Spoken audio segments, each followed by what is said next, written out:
लाला लाजपत राय, जिनका नाम बहुत ही इज्जत से लिया जाता है, भारतीय स्वतंत्रता आंदोलन में जो उनका योगदान रहा उसे कभी भी नजरअंदाज नहीं किया जा सकता, कभी कोई नजरअंदाज कर ही नहीं पाएगा।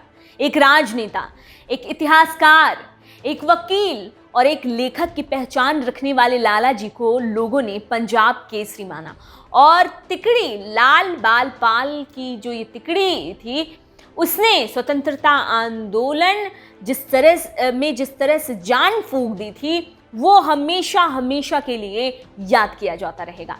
लाला जी की मौत ने नौजवानों में देश की आज़ादी की लड़ाई के लिए बिल्कुल जान फूंक दी थी। भले ही लाला जी दुनिया में नहीं रहे, लेकिन जिस तरह से उन्होंने इस आंदोलन को आगे बढ़ाया था उसने नौजवानों को लड़ने की हिम्मत दी। 1928 में साइमन कमीशन के खिलाफ शांति से विरोध प्रदर्शन करने के दौरान जो लाठीचार्ज किया गया उससे लाला जी को काफ़ी चोटें पहुंची थी, जिससे उनकी मौत हो गई।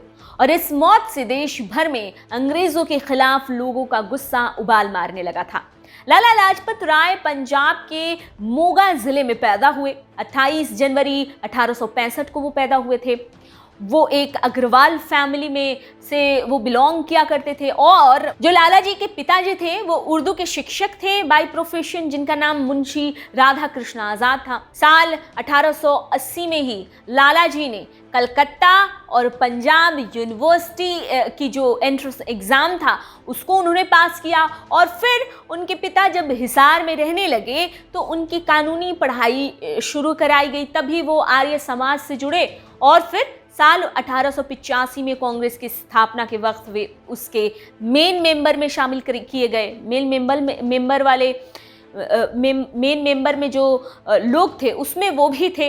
लाला जी की पहचान एक समाज सुधारक के तौर पर हुई, जिन्होंने शिक्षा के लिए कई सारे काम किए। लाला जी ने पंजाब में आर्य समाज की स्थापना करवाने में अहम रोल निभाया और देश को पहला स्वदेशी बैंक देने वाले कोई और नहीं, लाला जी ही थे।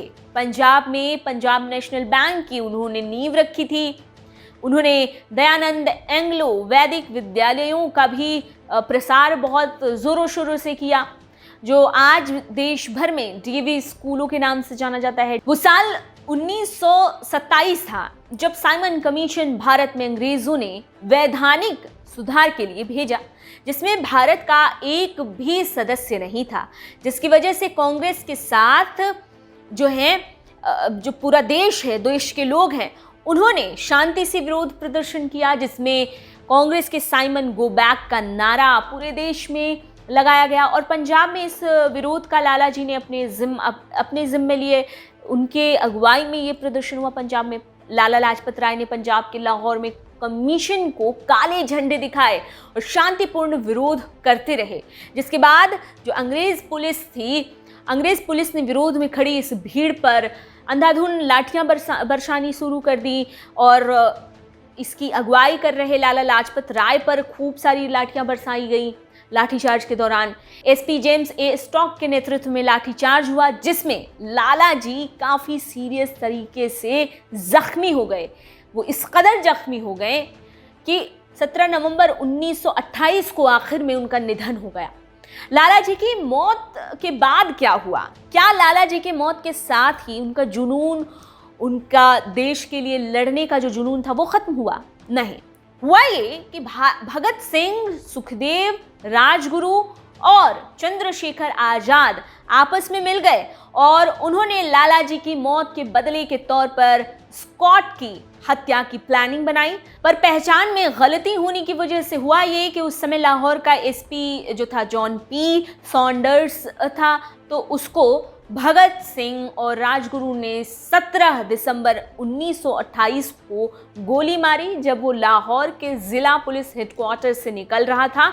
तो वहीं आज़ाद ने भगत सिंह और राजगुरु को भागने में मदद की।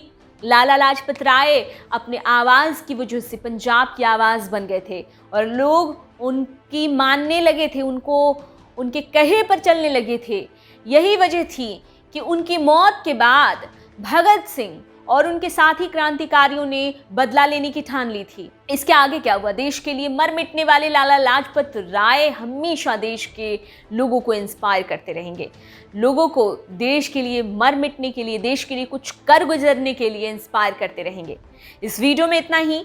लाला लाजपत राय से जुड़ी ये जानकारी क्या आप पहले से जानते थे? आप उनके लाठी से हमले करने और उन पर लाठी से हमले करने और फिर उनकी जान चले जाने को लेकर आप क्या सोचते हैं? किस तरह से वो एक कैसे लीडर थे? सब कुछ जो भी आप सोचते हैं कमेंट बॉक्स में हमें ज़रूर बताएं। हमारे साथ बने रहें। इस वीडियो में इतना ही।